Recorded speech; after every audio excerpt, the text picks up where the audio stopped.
Welcome student to my YouTube channel Bharat Chem Study. Today we are going to study about chapter coordination compound for plus 2 class.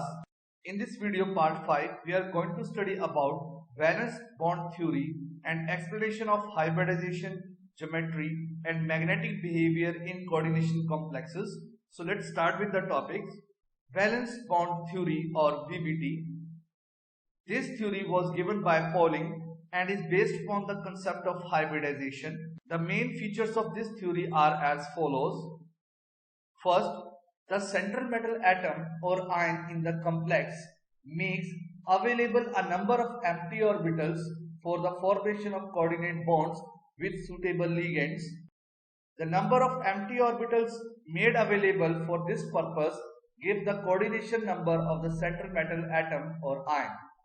मतलब ये है कि ये central metal atom की responsibility है कि वो उतने ही एम्प्टी ऑर्बिटल प्रोवाइड करे जितने कि उसने कोऑर्डिनेट बॉन्ड बनाने हैं लिगेंड्स के साथ, और जितने वो कोऑर्डिनेट बॉन्ड बनाएगा उतना ही उस कॉम्प्लेक्स का कोऑर्डिनेशन नंबर होगा. The second is the appropriate atomic orbital of central metal atom और ion hybridize to give a new set of equivalent orbitals called hybrid orbitals. These hybrid orbitals decide the geometry of the complex. तो इसका मतलब है जब central atom empty orbital provide करेगा और ligand के साथ बॉन्ड बनाने लगेगा, उससे पहले जितने भी ऑर्बिटल्स को उसने लिगेंड के साथ बॉन्ड बनाने में पार्टिसिपेट करवाना है, उतने ऑर्बिटल्स को सेंट्रल मेटल एटम को हाइब्रिडाइज करना पड़ेगा ताकि जो नए ऑर्बिटल बन के आए उनकी एनर्जी आपस में एक जैसी हो. और जितने भी हाइब्रिड ऑर्बिटल्स बनेंगे यानी जो भी हाइब्रिडाइजेशन होगी उसी के बेस पे कॉम्प्लेक्स की ज्योमेट्री डिसाइड होगी. Third, the ligands have at least one sigma orbital containing a loan pair of electron. इसका मतलब है जो भी लिगेंड सेंट्रल एटम के साथ कोऑर्डिनेट बॉन्ड बनाने के लिए आ रहे हैं उनके पास एक सिग्मा ऑर्बिटल होना चाहिए जिसमें कि lone pair of electron present होने चाहिए. मतलब कि कोऑर्डिनेट बॉन्ड वही मॉलिक्यूल या एटम बना पाएंगे जिनके पास लोन पेयर ऑफ इलेक्ट्रॉन होगा. Fourth point, the vacant hybrid orbital of metal atom और ion overlap with field sigma orbital of the ligands to form LM sigma bonds. मतलब कि जो वैकेंट हाइब्रिड ऑर्बिटल हैं जो सेंट्रल एटम के पास हैं वो ओवरलैप करेंगे विद द लिगेंड्स के सिग्मा ऑर्बिटल के साथ जिसमें लोन पेयर पड़ा है ताकि लिगेंड और मेटल के बीच में सिग्मा बॉन्ड बन सके जिसे हम कोऑर्डिनेट बॉन्ड बोलेंगे. तो इसका मतलब ये है कि जब भी लिगेंड्स सेंट्रल एटम के पास जाएंगे वो अपना लोन पेयर सेंट्रल एटम के एम्प्टी हाइब्रिड ऑर्बिटल को देंगे ताकि मेटल्स और सेंट्रल मेटल के बीच में कोऑर्डिनेट बॉन्ड बन सके. The next point is the d orbitals used in hybridization may belong to inner, that is n-1 d subshell, or outer, that is n d subshell. If inner n-1 d subshell take place in the hybridization, that is hybridization will be d2sp3, then complex is called inner orbital or low spin complex. And if outer n d subshell take part in hybridization, for example in hybridization of sp3d2, here outer d orbital participate in hybridization, then complex is called outer orbital complex or high spin complex. मतलब कि अगर किसी hybridisation में अंदर वाला d participate करता है यानी n-1 d सबशेल पार्टिसिपेट करता है तब उस कॉम्प्लेक्स को बोलेंगे कि वो इनर ऑर्बिटल कॉम्प्लेक्स है या लो स्पिन कॉम्प्लेक्स बना है. जिस तरह की d2sp3 हाइब्रिडाइजेशन में d2 पहले लिखा गया है, इसका मतलब इस केस में अंदर वाले d ऑर्बिटल ने पार्टिसिपेट किया है हाइब्रिडाइजेशन में, इसीलिए इस हाइब्रिडाइजेशन में जो कॉम्प्लेक्स बनेगा वो इनर ऑर्बिटल या लो स्पिन कॉम्प्लेक्स कहलाएगा. लेकिन अगर किसी कॉम्प्लेक्स के अंदर बाहर वाला d orbital that is n d subshell hybridisation में पार्टिसिपेट करता है उस केस में कॉम्प्लेक्स होगा आउटर ऑर्बिटल और high spin complex. For example sp3d2 hybridisation case में d2 बाद में लिखा गया है, इसका मतलब कि इस केस में बाहर वाले d ऑर्बिटल ने पार्टिसिपेट किया है हाइब्रिडाइजेशन में, इसीलिए sp3d2 हाइब्रिडाइजेशन वाले कॉम्प्लेक्स को कहेंगे आउटर ऑर्बिटल और high spin complex. 7th point, a substance which does not contain any unpaired electron is weakly repelled by magnet and are called diamagnetic, while the substance containing one or more unpaired electrons are attracted by the magnet and are called paramagnetic. इसका मतलब है जब आप complex की hybridisation को study करेंगे और उसके अंदर अगर कोई भी अनपेयर्ड इलेक्ट्रॉन नहीं है तो इसका मतलब वो कॉम्प्लेक्स डायमैग्नेटिक होगा। और अगर उस कॉम्प्लेक्स की हाइब्रिडाइजेशन की स्टडी के दौरान उस कॉम्प्लेक्स में कोई भी अनपेयर्ड इलेक्ट्रॉन, एक से एक भी हो सकता है, एक से ज्यादा भी, अगर अनपेयर्ड इलेक्ट्रॉन पड़े हैं तो वो पैरामैग्नेटिक होगा। जितने अनपेयर्ड इलेक्ट्रॉन ज्यादा होंगे उतना पैरामैग्नेटिक कैरेक्टर ज्यादा होगा। इंपॉर्टेंट नोट, तो जो कोऑर्डिनेशन कंपाउंड हम पढ़ने जा रहे हैं हमारे सिलेबस के हिसाब से हम पढ़ेंगे कोऑर्डिनेशन कंपाउंड वो जिसका कोऑर्डिनेशन नंबर 4 होता है या वो कोऑर्डिनेशन कंपाउंड जिसका कोऑर्डिनेशन नंबर 6 होता है। तो अगर किसी कॉम्प्लेक्स का कोऑर्डिनेशन नंबर 4 है तो उसकी हाइब्रिडाइजेशन sp3 है तो ज्योमेट्री होगी टेट्राहेड्रल। लेकिन अगर किसी कॉम्प्लेक्स का कोऑर्डिनेशन नंबर 4 है और हाइब्रिडाइजेशन है dsp2 और sp2d, देन उसकी ज्योमेट्री कहलाएगी स्क्वायर प्लेनर। और अगर कोऑर्डिनेशन नंबर किसी कॉम्प्लेक्स का 6 है तो उसकी दो हाइब्रिडेशन पॉसिबल हैं, d2sp3 और sp3d2। तो इन चाहे दोनों में से कोई भी हाइब्रिडाइजेशन हो और कोऑर्डिनेशन नंबर 6 हो तो ज्योमेट्री हमेशा ही ऑक्टाहेड्रल होगी। नेक्स्ट इंपॉर्टेंट पॉइंट, जब भी हमने कोऑर्डिनेशन कॉम्प्लेक्स की ज्योमेट्री के बारे में, उसकी हाइब्रिडेशन के बारे में स्टडी करना है तो हमेशा ये वाला पॉइंट याद रखिएगा कि जो कार्बन मोनोऑक्साइड है और साइनाइड आयंस हैं ये स्ट्रॉन्ग लिगेंड होते हैं। तो जब ये सेंट्रल एटम के पास आते हैं तो ये ऑर्बिटल्स में पड़े इलेक्ट्रॉन को रिपेल करते हैं और they will cause pairing of electron, और कोशिश करते हैं कि मैक्सिमम इलेक्ट्रॉन पेयर अप हो जाए। तो ये बहुत इंपॉर्टेंट पॉइंट है कि हमने याद रखना है कि कार्बन मोनोऑक्साइड और साइनाइड आयन स्ट्रॉन्ग लिगेंड है एंड जब वो सेंटर मेटल एटम के पास आएंगे तो they will try to cause the pairing of electrons. The type of hybridization depend upon the number of ligands forming the coordinate bond। तो hybridisation क्या होगी इस बात पर डिपेंड करेगा कि कितने लिगेंड कोऑर्डिनेट बॉन्ड बनाने के लिए आ रहे हैं। क्योंकि जितने लिगेंड कोऑर्डिनेट बॉन्ड के बनाने के लिए आएंगे उतने ही empty orbital central metal atom को प्रोवाइड करने पड़ेंगे और उतने ही एम्प्टी ऑर्बिटल के अंदर हाइब्रिडाइजेशन होगी। तो हाइब्रिडाइजेशन के बेस पे ज्योमेट्री डिसाइड होगी। इससे पहले कि हम ज्योमेट्री और हाइब्रिडेशन को स्टडी करें, ये बहुत इंपॉर्टेंट है कि हमें मेटल एटम की और मेटल आयन की इलेक्ट्रॉनिक कन्फिगरेशन लिखनी आनी चाहिए, तभी हम ज्योमेट्री के बारे में सही तरह से बता पाएंगे और हाइब्रिडेशन के बारे में सही तरह से बता पाएंगे। Now, electronic configuration of chromium, atomic number 24, will be written as argon 18, 3d 4s 4p 4d। हम ये पहले ही पढ़ चुके हैं +1 में कि क्रोमियम के केस में आर्गन तक 18 लिखने के बाद 3d आता है, फिर 4s आता है, फिर 4p और फिर 4d आता है। और जब क्रोमियम के लिए इलेक्ट्रॉन फिल किए जाएंगे आर्गन के बाद बाकी बचे दो इलेक्ट्रॉन 4s में आएंगे और यहाँ आने के बाद 20 इलेक्ट्रॉन हो जाएंगे और बाकी बचे इलेक्ट्रॉन 3d में जाते हैं। तो यहाँ 20 इलेक्ट्रॉन हो गए क्रोमियम के, तो बाकी बचे 4 क्रोमियम के लिए 3d में जाएंगे 1 2 3 एंड 4। बट हम लोग +1 में ये भी पढ़ चुके हैं कि क्रोमियम की जो इलेक्ट्रॉनिक कन्फिगरेशन होती है वो एक्सेप्शनल होती है, क्योंकि क्रोमियम के लिए 4s अपना एक इलेक्ट्रॉन 3d में ट्रांसफर कर देता है, जिसकी वजह से 3d भी हाफ फिल्ड होकर स्टेबल हो जाता है और 4s भी हाफ फिल्ड होकर स्टेबल हो जाता है। तो हमें ये हमेशा याद रखना है कि क्रोमियम एटम की जो इलेक्ट्रॉनिक कन्फिगरेशन होती है उसमें 3d में 5 इलेक्ट्रॉन होते हैं और 4s में 1 होता है। इसीलिए जब भी हम क्रोमियम आयन की इलेक्ट्रॉनिक कन्फिगरेशन बनाएंगे तो हमें पता होना चाहिए कि इलेक्ट्रॉन आयन के लिए हमेशा पीछे से रिमूव होने यानी 4s से रिमूव होने शुरू होंगे। पहले 4s से इलेक्ट्रॉन जाएंगे फिर 3d से जाएंगे। किस तरह जाएंगे, लेट्स स्टडी दैट। तो क्रोमियम ज्यादातर कॉमनली ऑक्सीजन स्टेट देता है +3। तो क्रोमियम 3 पॉजिटिव की इलेक्ट्रॉनिक कन्फिगरेशन लिखने के लिए पहले हमें क्रोमियम की सही इलेक्ट्रॉनिक कन्फिगरेशन लिखनी पड़ेगी जो कि है ये, और उसके बाद हमें पता है कि डी ब्लॉक एलिमेंट्स के अंदर यानी जिनके अंदर 3d इलेक्ट्रॉन आ जाते हैं उनमें इलेक्ट्रॉन हमेशा पीछे से निकालने शुरू कर रहे हैं यानी 4s से। तो जब क्रोमियम 3 इलेक्ट्रॉन लूज करेगा तो पहला इलेक्ट्रॉन जाएगा 4s से, फिर बाकी बचे 2 इलेक्ट्रॉन जाएंगे 3d से, इस तरह से। So this is the electronic configuration of chromium 3 positive ion. तो ये बहुत इंपॉर्टेंट है लर्न करना कि पहले हमें मेटल एटम की इलेक्ट्रॉनिक कन्फिगरेशन लिखनी है, फिर depending upon the oxygen state of metal atom we have to remove the electron from the back. Further, electronic configuration of iron atomic number 26 will be written as argon। तो 4s में जाने से electron 20 पूरे हो गए, बाकी बचे 6 electron, तो 3d में 6 इलेक्ट्रॉन लेके जाएंगे इस तरह से 1 2 3 4 5 और 5 हाफ फिल्ड होने के बाद पेयरिंग स्टार्ट होगी 6। So this is the electronic configuration of iron with atomic number 26. Iron दो ऑक्सीजन स्टेट देता है, +2 एंड +3. सो हमें Fe+2 और Fe+3 की इलेक्ट्रॉनिक कन्फिगरेशन लिखनी आनी चाहिए.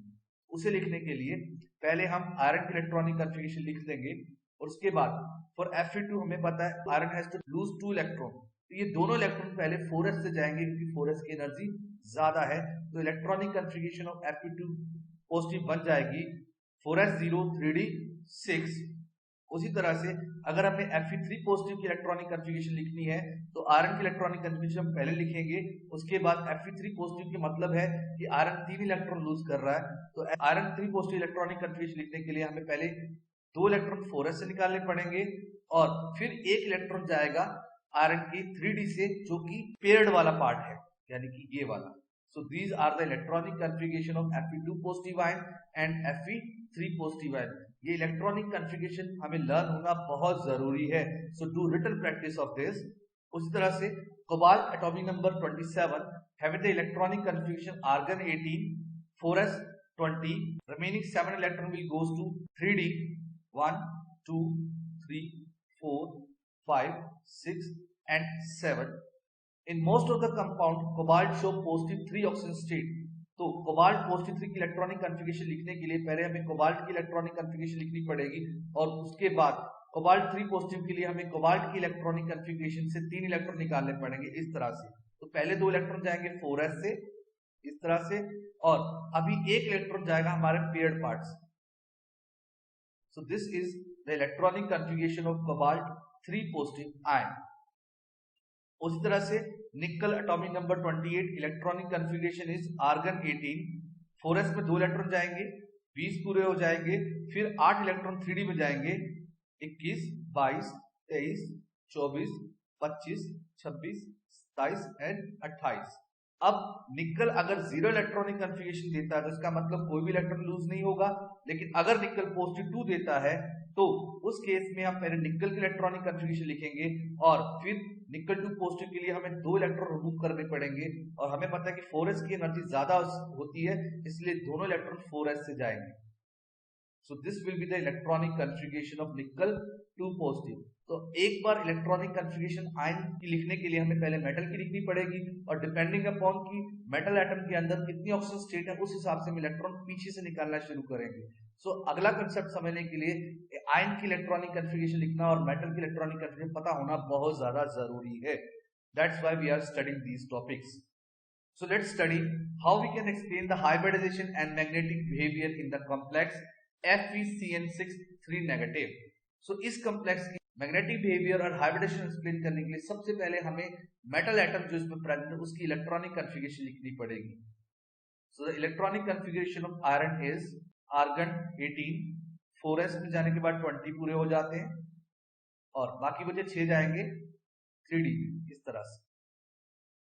उसके बाद हम ये चेक करेंगे कि इस कॉम्प्लेक्स के अंदर मेटल एटम की ऑक्सीजन स्टेट क्या है. तो इसे रफ में कैलकुलेट करने के बाद पता चलता है कि इन this complex the iron is showing positive 3 oxygen state. तो अब हमें Fe3 पॉजिटिव आयन की इलेक्ट्रॉनिक कन्फिगरेशन लिखनी पड़ेगी और उसके लिए पहले हम आयरन की इलेक्ट्रॉनिक कन्फिगरेशन लिखेंगे, फिर उसमें से हम इलेक्ट्रॉन को रिमूव करेंगे. For Fe3 positive 3 electron lose करेगा आयरन और वो 3 इलेक्ट्रॉन कौन कौन से जाएंगे, पहले 2 4s से जाएंगे और फिर एक पेयर्ड वाला जाएगा. सो this is the electronic configuration of Fe3 positive ion. अब ऑक्सीजन स्टेट लिखने के बाद हम ये चेक करेंगे कि जो हमारा लिगेंड लगा है वो स्ट्रॉन्ग लिगेंड है कि वीक लिगेंड है.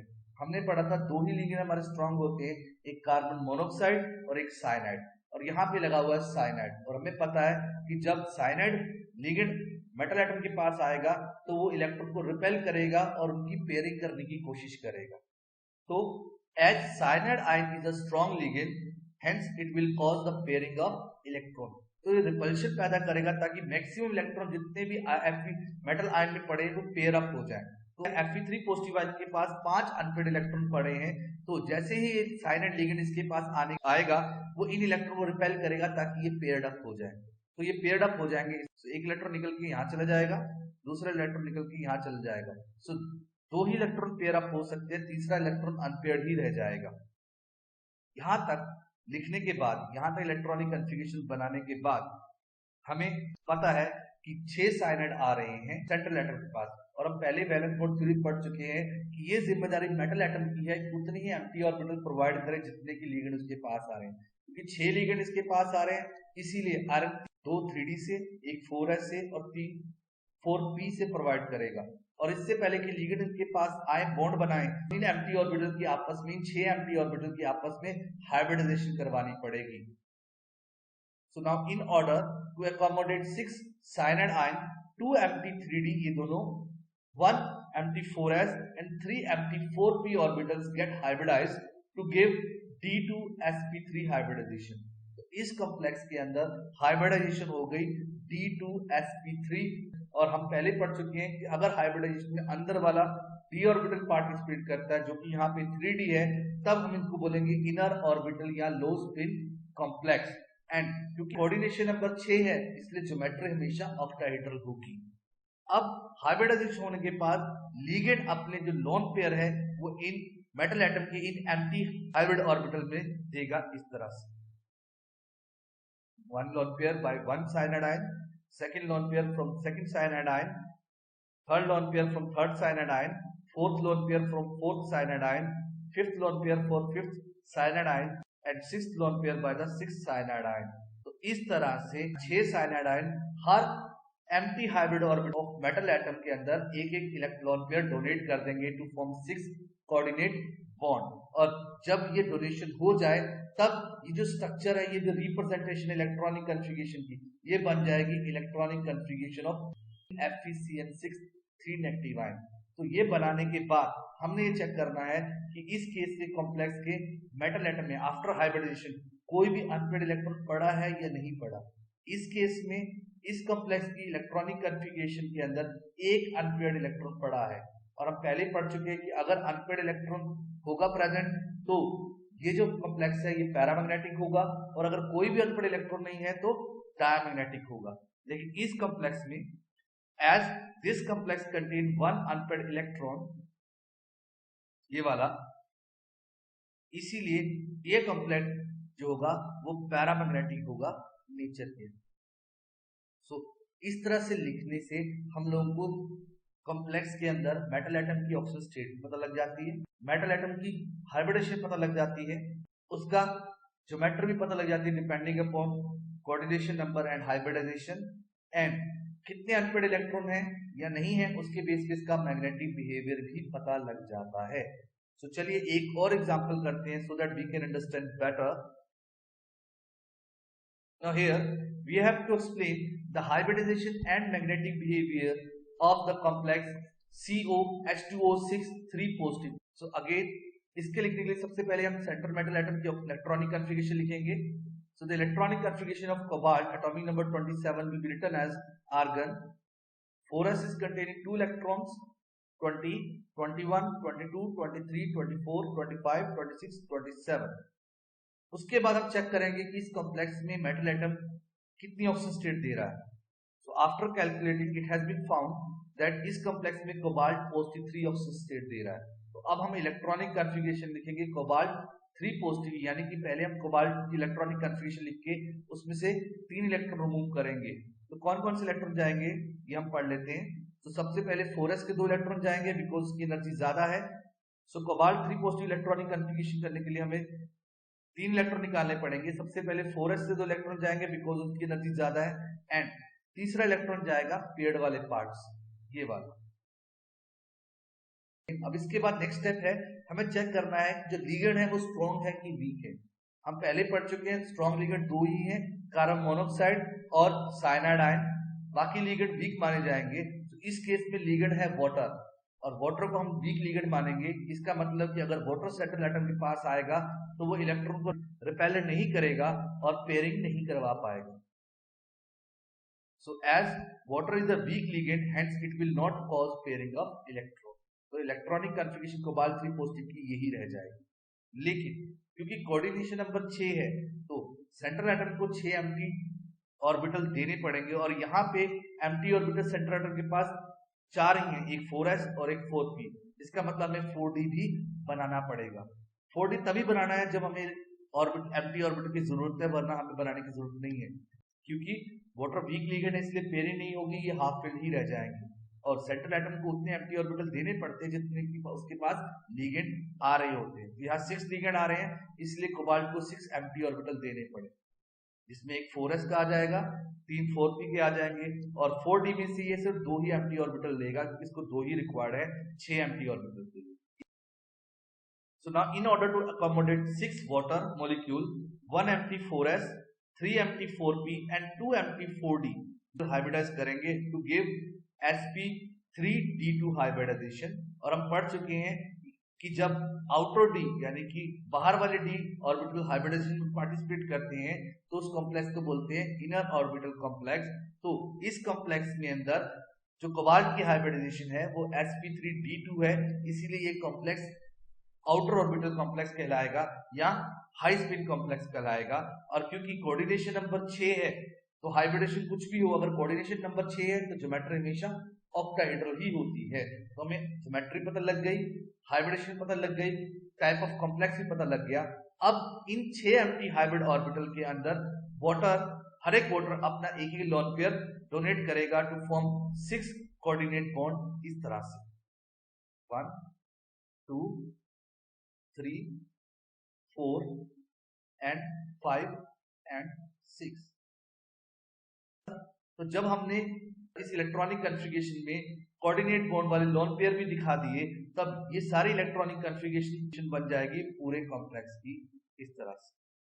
तो अब यहां तक लिखने के बाद हम चेक करेंगे कि क्या इस कॉम्प्लेक्स की इलेक्ट्रॉनिक कॉन्फ़िगरेशन में अनपेड इलेक्ट्रॉन है या नहीं है। अब क्योंकि इस कॉम्प्लेक्स के अंदर 4 अनपेड इलेक्ट्रॉन हैं, इसका मतलब कि ये कॉम्प्लेक्स जो होगा वो पैरामैग्नेटिक होगा।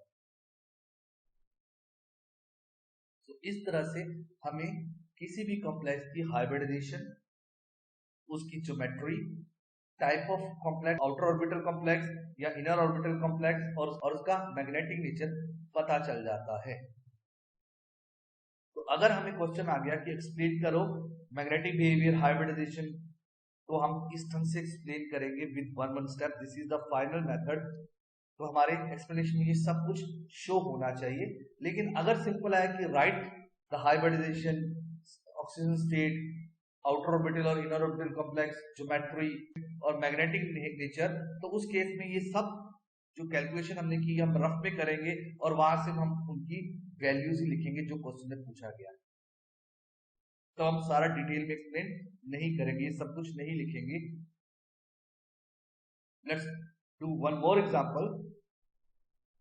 सो explain the magnetic behaviour and hybridisation in complex tetracyano nickelate 2। सो इस कॉम्प्लेक्स हमारा कोऑर्डिनेशन नंबर 4 है 2। कोऑर्डिनेशन नंबर 6 के केस में हाइब्रिडेशन कुछ भी हो ज्योमेट्री हमेशा ऑक्टाहेड्रल होती है, लेकिन जब कोऑर्डिनेशन नंबर 4 हो तो ज्योमेट्री हाइब्रिडाइजेशन के बेस पे होगी। हम पहले पढ़ चुके हैं कि अगर हाइब्रिडेशन sp3 निकली तो ज्योमेट्री टेट्राहेड्रल होगी, और अगर हाइब्रिडेशन dsp2 निकली तो ज्योमेट्री स्क्वायर प्लैनर होगी। तो इस केस में हमें हाइब्रिडेशन पहले फाइंड आउट करनी पड़ेगी, तभी हम सही ज्योमेट्री बता सकते हैं। तो इस कॉम्प्लेक्स में सबसे पहले हम सेंट्रल मेटल एटम की इलेक्ट्रॉनिक कॉन्फ़िगरेशन लिखेंगे जो कि है निकल। निकल का एटॉमिक नंबर होता है 28। सो इलेक्ट्रॉनिक कॉन्फ़िगरेशन निकल विल बी। उसके बाद हम चेक करेंगे कि इस कॉम्प्लेक्स में निकल की ऑक्सीजन स्टेट क्या है। तो आफ्टर कैलकुलेशन हमें पता लगा कि निकल की ऑक्सीजन इस कॉम्प्लेक्स में 2 है। तो अब हमें निकल 2 पॉजिटिव इलेक्ट्रॉनिक कॉन्फ़िगरेशन लिखनी है। उसके लिए फिर हम पहले निकल की इलेक्ट्रॉनिक कॉन्फ़िगरेशन लिखेंगे और फिर उसमें से इलेक्ट्रॉन रिमूव करेंगे। सो निकल की इलेक्ट्रॉनिक कॉन्फ़िगरेशन ये है। तो निकल 2 पॉजिटिव इलेक्ट्रॉनिक कॉन्फ़िगरेशन देने के लिए निकल को 2 इलेक्ट्रॉन लूज करने पड़ेंगे। तो निकल 2 पॉजिटिव इलेक्ट्रॉनिक कॉन्फ़िगरेशन आएगी कि दोनों इलेक्ट्रॉन 4s से ही जाएंगे और कोई भी इलेक्ट्रॉन रिमूव नहीं होगा। सो this is the electronic configuration निकल 2 पॉजिटिव। और अब हमें देखना पड़ेगा कि लिगेंड स्ट्रॉन्ग है कि वीक। और क्योंकि हम पहले पढ़ चुके हैं कि 2 ही लिगेंड स्ट्रॉन्ग होते हैं, cyanide and carbon monoxide. So here cyanide ion is present, that means it is a strong ligand and that mean it will cause pairing of electron. तो ये अनपेयर्ड इलेक्ट्रॉन को रिपेल करेगा ताकि maximum unpaired electron pair up हो जाए। तो इस case में निकल 2 पॉजिटिव में 2 अनपेयर्ड इलेक्ट्रॉन है, तो रिपेल करने ये 2 इलेक्ट्रॉन पेयर अप हो जाएंगे इस तरह से। इसके बाद हमें ये चेक करना पड़ेगा कि निकल के पास उतने एम्प्टी ऑर्बिटल हैं जितने लिगेंड को उसने अपने साथ अटैच करना है। इस एग्जांपल में निकल को 4 साइनाइड आयन को अपने साथ अटैच करना है, यानी 4 साइनाइड आयन के साथ बॉन्ड बनाना है और इसको 4 ही एम्प्टी ऑर्बिटल प्रोवाइड करने पड़ेंगे, 1 3d, 1 4s एंड 2 4p। हमेशा याद रखना, अगर अंदर वाला ऑर्बिटल एम्प्टी है तो सेंटर एटम को उसको हाइब्रिडाइजेशन में लेना ही पड़ेगा। तो इस केस में निकल एक 3d को, एक 4s को और 4 पीस में से सिर्फ 2 ही एम्प्टी ऑर्बिटल लेगा, सो दैट कि उसके पास 4 एम्प्टी ऑर्बिटल हो जाएं 4 साइनाइड के साथ बॉन्ड बनाने के लिए। और बॉन्ड बनाने से पहले वो इन ऑर्बिटल्स को आपस में हाइब्रिडाइज करेगा। So in order to accommodate 4 cyanide ion, 1 empty 3d, 1 empty 4s and 2 empty 4p orbital get hybridized to give dsp2 hybridization। और हम पहले पढ़ चुके हैं कि अगर कोऑर्डिनेशन नंबर 4 वाले कॉम्प्लेक्सेस में अगर हाइब्रिडेशन dsp2 है तो ज्योमेट्री हमेशा होगी स्क्वायर प्लेनर।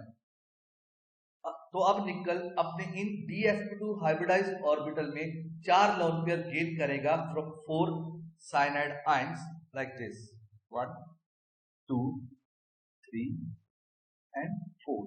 तो जब हमने ये लोन पेयर भी फिल कर दिए तब ये सारी इलेक्ट्रॉनिक कन्फिगरेशन मेटल आयन की नहीं कहलाएगी, अब ये इलेक्ट्रॉनिक कन्फिगरेशन बन जाएगी पूरे कॉम्प्लेक्स। इस कॉम्प्लेक्स में ये साफ देखने से लग रहा है कि इसमें कोई भी अनपेयर्ड इलेक्ट्रॉन नहीं है, सारे इलेक्ट्रॉन पेयर्ड हैं। तो जब कोई भी अनपेयर्ड इलेक्ट्रॉन नहीं होता तब मैग्नेटिक नेचर होता है डायमैग्नेटिक। सो इस कॉम्प्लेक्स में कोई भी अनपेयर्ड इलेक्ट्रॉन नहीं है, सारे इलेक्ट्रॉन पेयर हैं, इसलिए ये कॉम्प्लेक्स जो होगा वो डायमैग्नेटिक इन नेचर होगा। इस तरह से हम किसी भी कॉम्प्लेक्स में मैग्नेटिक बिहेवियर और हाइब्रिडाइजेशन को एक्सप्लेन करेंगे one by one. All the step has to be written, आपको सारे स्टेप लिखने पड़ेंगे। Now the explanation of hydration and magnetic behavior of complex FeCO6 4 negative charge। इसे एक्सप्लेन करने के लिए सबसे पहले हम Rn की इलेक्ट्रॉनिक कन्फिगरेशन लिखेंगे, जिसका टर्मिनल नंबर 26 होता है। इलेक्ट्रॉनिक कन्फिगरेशन बन जाएगी Rn18 4s2 and the remaining 6 electron जाएंगे 3d के अंदर इस तरह से। और इस कॉम्प्लेक्स में Rn की ऑक्सीजन स्टेट है +2। तो अब हम electronic configuration Fe positive ion की लिखेंगे। तो उससे पहले हम Rn की इलेक्ट्रॉनिक कन्फिगरेशन लिखेंगे।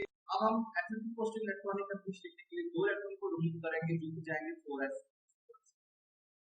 इसके बाद हम देखेंगे कि लिगेंड स्ट्रांग है कि वीक, और यहाँ पे carbon monoxide as a ligand लगा हुआ है, that means it's a strong ligand and therefore it will cause pairing of electron. That means ये अनपेयर्ड इलेक्ट्रॉन को रिपेल करेगा ताकि मैक्सिमम पेयरिंग हो जाए इस तरह से।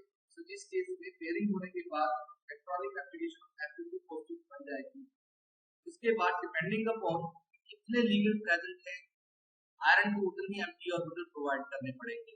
तो यहाँ पे कोऑर्डिनेशन नंबर 6 है, इसका मतलब 6 एम्प्टी ऑर्बिटल आयरन को प्रोवाइड करने पड़ेंगे।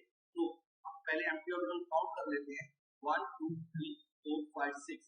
तो इसके पास एम्प्टी 6 ऑर्बिटल ऑलरेडी पड़े हैं, अगर नहीं होते तो हमें फिर 4d भी बनाना पड़ता। हमेशा याद रखना 4d तभी बनाना है जब हमारे पास जितने हमें एम्प्टी ऑर्बिटल नहीं है, अगर है तो फिर हम 4d को नहीं बनाएंगे। इस केस में सिर्फ 6 एम्प्टी ऑर्बिटल चाहिए और इसके पास पहले से 6 एम्प्टी ऑर्बिटल पड़े हुए हैं, तो इसलिए 3d नहीं बनाएंगे। और अब जब भी कार्बन मोनोऑक्साइड इसके साथ कोऑर्डिनेट बॉन्ड बनाने आने लगेगा, इसे अपने एम्प्टी ऑर्बिटल्स को हाइब्रिडाइज करना पड़ेगा। इस केस में in order to accommodate 6 carbon monoxide molecule, 2 empty 3d, 1 4 empty 4s and 3 empty 4p orbitals get hybridized to give d2sp3 hybridization। और अगर dsp2 hybridization इसका मतलब ये इनर ऑर्बिटल कॉम्प्लेक्स है, बिकॉज इसमें 3d यानी अंदर वाले d ऑर्बिटल ने पार्टिसिपेट किया है। और क्योंकि कोऑर्डिनेशन नंबर 6 है, इस करके हाइब्रिडेशन कुछ भी हो सिमेट्री हमेशा ऑक्टाहेड्रल होगी। और अब इन एम्प्टी ऑर्बिटल्स में 6 कार्बन मोनोऑक्साइड अपने लोन पेयर डोनेट करेंगे इस तरह से 1 2 3 4 5 एंड 6। और जब हमने ये लोन पेयर फिल कर दिए एम्प्टी ऑर्बिटल्स में, तब ये इलेक्ट्रॉनिक कन्फिगरेशन बन जाएगी पूरे कॉम्प्लेक्स इस तरह से। अब इसका मैग्नेटिक बिहेवियर बताने के लिए हमें देखना पड़ेगा कि इसका अनपेड इलेक्ट्रॉन है या नहीं है। सो इसे देखने से पता लग रहा है कि इस कॉम्प्लेक्स में कोई भी अनपेड इलेक्ट्रॉन नहीं है, सारे इलेक्ट्रॉन पेयर हैं। जब कोई भी अनपेड इलेक्ट्रॉन नहीं होता तब मैग्नेटिक नेचर होता है diamagnetic. So due to the absence of unpaired electron, that means do not contain any unpaired electron, it is diamagnetic. इस तरह से हम इस कॉम्प्लेक्स ज्योमेट्री को एक्सप्लेन करेंगे। So another type of question coming from this topic is like we have to explain on the basis of valence bond theory that nickel Cn4 2 negative ion with square planar structure is diamagnetic and nickel Cl4 2 negative ion with tetrahedral geometry is paramagnetic. It is clear that diamagnetic means that it will not contain any unpaired electron. But most of the time students do the mistake that they write that substance which is diamagnetic, that means it do not contain unpaired electron, and the substance which is paramagnetic means it contain unpaired electron. But while writing about the paramagnetic nature, we have to tell how many number of unpaired electrons are present. So how we will write the answer? So first of all, we write the electronic configuration of NiCN4 2 negative ion that we already have studied in our previous examples like this. So this is the electronic configuration for NiCN4 2 negative ion, and it is clear from its electronic configuration that it is having dsp2 hybridization and therefore geometry is square planar, and because it do not contain any unpaired electron, therefore it is diamagnetic. Whereas the another compound nickel Cl4 2 negative has the electronic configuration as shown, and it is clear from this electronic configuration that the hybridization is sp3, therefore it is tetrahedral, and from the electronic configuration it is clear that it contains two unpaired electrons, therefore it is paramagnetic in nature. So in such questions simply नहीं लिख देना कि जो paramagnetic है इसका मतलब उसमें unpaired electron है और जो diamagnetic है उसमें unpaired electron नहीं है। हमें बताना पड़ेगा unpaired electron कितने पड़े हैं paramagnetic complex में। Now another type of question is FeH2O6 3 positive complex is strongly paramagnetic, whereas FeCN6 3 negative is weakly paramagnetic. Explain. So here again both complexes are paramagnetic, that means both contain unpaired electrons, but one is strongly paramagnetic and another is weakly paramagnetic. Here we have to write how many unpaired electrons are present in the first complex and how many unpaired electrons are present in the second complex. More the unpaired electron, more is the paramagnetic nature. So again we have to explain electronic configuration and number of unpaired electron in both the complexes so that we can explain which is strongly paramagnetic, which is weakly paramagnetic. So how we will write? So in FeH2O6 3 positive, the electronic configuration of Fe is 4s2 and the remaining electron goes to 3d, that is 6. इसके बाद हमें Fe3 positive electronic configuration लिखनी है, यानी कि हमें 3 electron निकालने हैं. So we will remove from the back side. First 4s electron goes and then paired electron will goes. So this is the electronic configuration of Fe3 positive ion. इसके बाद हमें देखना पड़ेगा कि लिगेंड स्ट्रॉन्ग है कि वीक. सो इस complex में वाटर लिगेंड है जो कि वीक लिगेंड होता है, इसलिए पेयरिंग नहीं करवाएगा. So as the water is the weak ligand and it will not cause pairing of electron. इसका मतलब कि इसमें 3d ऑर्बिटल कभी भी एम्प्टी नहीं होंगे, इसलिए वो हाइब्रिडाइजेशन में पार्टिसिपेट नहीं करेंगे. सो दैट मींस हमारे पास सिर्फ 4 ही एम्प्टी ऑर्बिटल यहाँ प्रेजेंट है. तो हमें और एम्प्टी ऑर्बिटल लेने के लिए हमें 4d भी बनाना पड़ेगा लाइक दिस. अब क्योंकि वाटर मॉलिक्यूल 6 हैं तो 6 लिगेंड से लॉन पेयर लेने के लिए आयरन को 6 एम्प्टी ऑर्बिटल प्रोवाइड करने पड़ेंगे. So in order to accommodate 6 water molecule, 1 empty 4s, 3 empty 4p and 2 empty 4d orbital will get hybridized to give sp3d2 hybridization. और क्योंकि हाइब्रिडेशन sp3d2 है इसलिए इनर ऑर्बिटल कॉम्प्लेक्स बना, और क्योंकि कोऑर्डिनेशन नंबर 6 इसलिए इसकी ज्योमेट्री ऑक्टाहेड्रल होगी. इसके बाद हम इन एम्प्टी ऑर्बिटल्स में लॉन पेयर जो कि वाटर की तरफ से आ रहे हैं वो फिल कर देंगे to form the 6 coordinate bonds by the ligand like this. अब जब इलेक्ट्रॉनिक कन्फिगरेशन फिल कर दी तब इलेक्ट्रॉनिक कन्फिगरेशन मेटल आयन की ना रहकर पूरे कॉम्प्लेक्स की बन जाएगी इस तरह से. अब हम इसका मैग्नेटिक बिहेवियर देखने के लिए इसके अनपेड इलेक्ट्रॉन देखेंगे, और क्योंकि इस कॉम्प्लेक्स में FeH2O6 जिसमें वाटर लिगेंड है इसमें 5 अनपेड इलेक्ट्रॉन पड़े हैं, इसलिए ये स्ट्रांगली पैरामैग्नेटिक होगा. जितने ज्यादा अनपेड इलेक्ट्रॉन उतना पैरामैग्नेटिक नेचर ज्यादा, जितने अनपेड इलेक्ट्रॉन कम उतना पैरामैग्नेटिक नेचर कम. तो हमने इस कॉम्प्लेक्स में FeH2O6 3 पॉजिटिव की स्ट्रांगली पैरामैग्नेटिक होने का रीजन बता दिया बिकॉज इसमें 5 अनपेड इलेक्ट्रॉन है. अब हम बात करते हैं दूसरे कॉम्प्लेक्स की. In FeCN6 3 inactive, the oxidation state of iron is positive 3. So again we have to write the electronic configuration of iron first, and then to write the electronic configuration of Fe3 positive ion, we have to remove 3 electron, 1, 2 and 3. Now in this case, cyanide is a strong ligand. That means it will cause pairing of electron like this. अब pairing होने के बाद iron को उतने ही empty orbital provide करने पड़ेंगे जितने कि उसने लिगेंड अपने से अटैच करने। तो यहाँ लिगेंड 6 है, तो इसका मतलब आयरन को इस इलेक्ट्रॉनिक कन्फिगरेशन में 6 एम्प्टी ऑर्बिटल देने पड़ेंगे। तो 1 2 2 3d से, एक 4s और 3 4p से, यानी कि यहाँ 6 एम्प्टी ऑर्बिटल पूरे हो गए और 4d के ऑर्बिटल लेने की जरूरत नहीं पड़ी। तो इसका मतलब हम 4d को नहीं बनाएंगे। सो इस कॉम्प्लेक्स के अंदर 6 साइनाइड आयन को लाने के लिए आयरन पे 2 empty d orbital, 3d orbital, एक empty 4s and 3 empty 4p orbital आपस में हाइब्रिडाइजेशन करेंगे टू गिव d2sp3 हाइब्रिडाइजेशन। सो इसका मतलब कि ये कॉम्प्लेक्स में d2sp3 हाइब्रिडेशन है बिकॉज में अंदर वाला d ऑर्बिटल पार्टिसिपेट किया है। इसका मतलब ये इनर ऑर्बिटल कॉम्प्लेक्स होगा, that is low spin complex होगा। और क्योंकि कोऑर्डिनेशन नंबर 6 है तो हाइब्रिडेशन कोई भी हो, ज्योमेट्री हमेशा ऑक्टाहेड्रल ही होगी। इन 6 एम्प्टी हाइब्रिडाइज ऑर्बिटल में साइनाइड अपने लॉन पेयर डोनेट करेगा to form 6 coordinate bond like this. और जब हमने ये इलेक्ट्रॉन लॉन पेयर फील्ड कर दिए, कोऑर्डिनेट बॉन्ड बना दिए, तब ये पूरी इलेक्ट्रॉनिक कन्फिगरेशन बन जाएगी ऑफ द कॉम्प्लेक्स। अब ये इलेक्ट्रॉनिक कन्फिगरेशन कॉम्प्लेक्स की पूरी बनाने के बाद हम चेक करेंगे कि इस केस में आयरन के किसी भी ऑर्बिटल में अनपेड इलेक्ट्रॉन पड़े हैं कि नहीं पड़े। तो यहाँ पे इस केस के अंदर साफ दिख रहा है कि इसमें एक ही अनपेड इलेक्ट्रॉन है।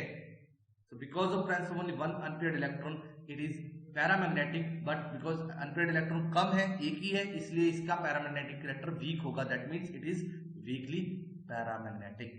तो इस तरह से हम दोनों कॉम्प्लेक्स में जिसमें पैरामैग्नेटिक कैरेक्टर ज्यादा है, इसका मतलब उसमें अनपेड इलेक्ट्रॉन ज्यादा है, हमने बता दिया उसमें 5 अनपेड इलेक्ट्रॉन है। और इस केस में जिसमें आयरन के साथ 6 साइनाइड पड़े हैं, इसमें सिर्फ एक ही अनपेड इलेक्ट्रॉन है, इसलिए इसका पैरामैग्नेटिक कैरेक्टर वीक है, that is it is weakly paramagnetic. तो ये सब समझने के बाद let's see how we have to write the answer. ये तो एक्सप्लेनेशन था so that you can understand. So इसका करेक्ट आंसर लिखने के लिए जो भी हमने पहले किया वो सब हम रफ वर्क में करेंगे और यहाँ हम सीधा ही लिखेंगे। सो उस केस के हमने पहले FeH2O6 3 पॉजिटिव की इलेक्ट्रॉनिक कन्फिगरेशन पूरी बना दी जब वो लिगेंड भी गेन कर लेता है। उसके बाद इस इलेक्ट्रॉनिक कन्फिगरेशन पता लग रहा है ये आउटर ऑर्बिटल कॉम्प्लेक्स है और because it contain 5 unpaired electron therefore it is strongly paramagnetic. फिर हम दूसरे कॉम्प्लेक्स की इलेक्ट्रॉनिक कन्फिगरेशन रिप्रेजेंट कर देंगे जो कि ये है और इसमें साफ पता लग रहा है कि इसकी हाइब्रिडेशन D2sp3 है, यानी कि ये इनर ऑर्बिटल कॉम्प्लेक्स है। इसकी ज्योमेट्री भी ऑक्टाहेड्रल है और बिकॉज इसमें सिर्फ एक अनपेयर्ड इलेक्ट्रॉन है इसलिए ये वीकली पैरामैग्नेटिक है। सो इस क्वेश्चन का आंसर लिखने का सही मेथड ये है that we explain the electronic configuration. उसके बाद हम बताएंगे कितने अनपेयर्ड इलेक्ट्रॉन है, हाइब्रिडेशन क्या है और क्यों ये स्ट्रांगली पैरामैग्नेटिक है, क्यों दूसरा कॉम्प्लेक्स वीकली पैरामैग्नेटिक है। तो ये जो बाकी सब चीजें की हमने पहले वो सब हम रफ वर्क में करेंगे। One more similar question that NiCl4 2 negative ion is paramagnetic whereas NiCO4 is diamagnetic though both are tetrahedral। That means दोनों में हाइब्रिडेशन सेम है बट मैग्नेटिक कैरेक्टर डिफरेंट है। तो इसको भी हम उसी तरह से पहले रफ में इनकी ज्योमेट्री इलेक्ट्रॉनिक कन्फिगरेशन बना लेंगे पूरे कॉम्प्लेक्स की और उसके बाद बताएंगे कि जो पैरामैग्नेटिक है उसमें कितने अनपेड इलेक्ट्रॉन है और जो डायमैग्नेटिक है उसमें कोई भी अनपेड इलेक्ट्रॉन नहीं है। तो ये सब रफ वर्क करने के बाद हम आंसर लिखेंगे। This question you have to try yourself. I will provide the hint. Since both complexes are tetrahedral means both are having sp3 hybridization. Since NiCl4 is paramagnetic, so we have to write the number of unpaired electron in it. After rough calculation as we done in our previous example, इसकी electronic configuration rough पे बनाने के बाद हम बताएंगे इसमें कितने unpaired electron है, तभी बताएंगे कि इसमें ये पैरामैग्नेटिक क्यों है। उसी तरह से हम दूसरे कॉम्प्लेक्स को डायमैग्नेटिक बताने से पहले हम उसकी भी इलेक्ट्रॉनिक कन्फिगरेशन पूरी लिखेंगे कॉम्प्लेक्स की और रफ वर्क में अलग से करने के बाद और उसके बाद बताएंगे कि इसमें कोई भी अनपेड इलेक्ट्रॉन नहीं है इसीलिए डायमैग्नेटिक है। सो इसके आंसर भी आपने बिल्कुल उसी तरह से करना जिस तरह हमने पिछले आंसर में किया है। Now one more type of question is coming from this topic. Sometimes the question may be coming like this, that in a given complex COCN6 3 negative state, oxidation state of central metal ion, hybridization, geometry of the complex, magnetic behaviour and name of the complex. तो इस question में explanation नहीं पूछा गया, इसलिए we will not explain everything जैसे हमने पिछले क्वेश्चन में किया। तो यहाँ पे हम क्या करेंगे, hybridisation, unpaired electron, oxygen state, सब कुछ रफ वर्क में निकालेंगे और इस केस में सीधा आंसर लिख देंगे। तो ये क्वेश्चन भी आपने खुद कैलकुलेशन करना है, but I will provide the answer here so that you can check after doing the written practice. So oxygen state इस कॉम्प्लेक्स में +3 आ रही है सेंट्रल एटम की। हाइब्रिडेशन इस केस में D2sp3 आ रही है बिकॉज साइनाइड स्ट्रॉन्ग लिगेंड है, इसलिए वो पेयरिंग करवाएगा। ज्योमेट्री क्योंकि कोऑर्डिनेशन नंबर 6 है, हाइब्रिडेशन कुछ भी हो तो ज्योमेट्री हमेशा ऑक्टाहेड्रो रहती है, सिर्फ कोऑर्डिनेशन नंबर 4 वालों में हाइब्रिडाइजेशन के बीच पे ज्योमेट्री डिफरेंट होती है। मैग्नेटिक बिहेवियर, पूरे कॉम्प्लेक्स इलेक्ट्रॉनिक कॉन्फ़िगरेशन लिखने के बाद आपको पता लगेगा कि इसमें कोई भी अनपेड इलेक्ट्रॉन नहीं होता, इसलिए ये डायमैग्नेटिक है। और लास्ट में हमें इस कॉम्प्लेक्स का नाम देना है, सो इस कॉम्प्लेक्स का नाम होगा हेक्सासाइनाइडो और cyano cobaltate 3 ion because bracket part negative है। सो इस तरह से हम आंसर को एक्सप्लेन करेंगे या सिर्फ डायरेक्ट आंसर लिखेंगे, इस बात पर डिपेंड करेगा कि क्वेश्चन में क्या पूछा गया। अगर एक्सप्लेन कहा है तो आपको सब कुछ एक्सप्लेन करना पड़ेगा जैसे हमने पिछले एग्जांपल में किया, और अगर इस तरह क्वेश्चन आ गया that we have to only state the answers, तब हम रफ वर्क में सारी कैलकुलेशन करेंगे और यहाँ सिर्फ आंसर लिखेंगे। Now another question is that explain the complex CONH363 positive is an inner orbital complex whereas NiNH362 positive is outer orbital complex।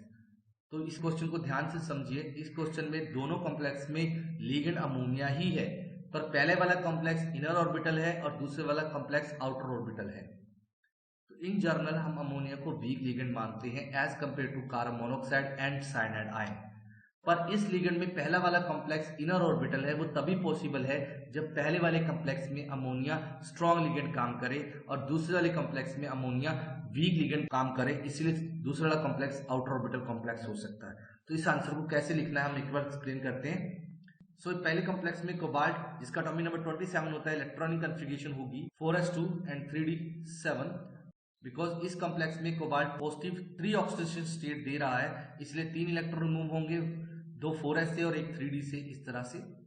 अब इस इलेक्ट्रॉनिक कन्फिग्रेशन देखने से पता लग रहा है कि इस केस में कोबाल्ट के पास कोई भी अंदर वाला 3d ऑर्बिटल एम्प्टी नहीं है, लेकिन क्वेश्चन में लिखा गया है ये कॉम्प्लेक्स इनर ऑर्बिटल कॉम्प्लेक्स है, मतलब कि इस कॉम्प्लेक्स की हाइब्रिडाइजेशन में अंदर वाले d ऑर्बिटल पार्टिसिपेट करने चाहिए। तो वो तभी हो सकता है जब यहाँ पे एक स्ट्रॉन्ग लिगेंड पड़ा हो और जो पेयरिंग ऑफ इलेक्ट्रॉन करा दे, तभी अंदर वाले d ऑर्बिटल खाली हो सकते हैं।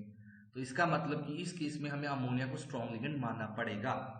तो इस कॉम्प्लेक्स में ammonia act as a strong ligand and will cause pairing of electron, इस तरह से। अब पेयरिंग होने के बाद अंदर वाले d ऑर्बिटल खाली हो गए और इस केस में हाइब्रिडेशन हो जाएगी DsP3 और ये बनाएगा inner orbital complex like this. और क्योंकि इस पूरे कॉम्प्लेक्स की इलेक्ट्रॉनिक कॉन्फ़िगरेशन लिखने के बाद पता लग रहा है कि इसमें कोई भी अनपेड इलेक्ट्रॉन नहीं है, इसलिए ये डायमैग्नेटिक इन नेचर होगा। उसी तरह से इन सेकंड कॉम्प्लेक्स निकल is having atomic number 28, electronic configuration is 4s2 and 3d8 और इस कॉम्प्लेक्स में निकल के पास पॉजिटिव 3 ऑक्सीजन स्टेट है, इसका मतलब 3 इलेक्ट्रॉन में रिमूव करने पड़ेंगे, 2 4s से और एक 3d से। अब इस इलेक्ट्रॉनिक कॉन्फ़िगरेशन को देख के पता लग रहा है कि इस केस में भी अंदर वाले 3d के पास कोई भी एम्प्टी ऑर्बिटल नहीं है, पर ये क्वेश्चन में लिखा है कि it form outer orbital complex, वो तभी पॉसिबल है जब इस केस में लिगेंड वीक हो। तो इस केस में आउटर ऑर्बिटल कॉम्प्लेक्स बनाने के लिए यहाँ पे अमोनिया एक्ट करेगा एज अ वीक लिगेंड और इसलिए वो पेयरिंग नहीं करवाएगा, इलेक्ट्रॉन को रिपेल नहीं करेगा, ताकि अंदर वाला 3d खाली नहीं होगा। तो इस करके इसे कॉम्प्लेक्स बनाने के लिए बाहर वाले 4d ऑर्बिटल की पार्टिसिपेशन करवानी पड़ेगी। So in this complex ammonia act as a weak ligand and it will not cause pairing of electron, therefore to form 6 bond 1 empty 4s 3 empty 4p and 2 empty 4d will undergo hybridization to give sp3d2 hybridization और इसीलिए complex outer orbital complex बनेगा जिसमें कि ammonia 6 lone pair in empty hybrid orbital को donate करेगा। So this is structure of this complex निकल NH363 positive. और इस इलेक्ट्रॉनिक कॉन्फ़िगरेशन ऑफ कॉम्प्लेक्स को देखने से पता लगता है कि इसमें 3 अनपेयर्ड इलेक्ट्रॉन है, इसीलिए पैरामैग्नेटिक इन नेचर होगा।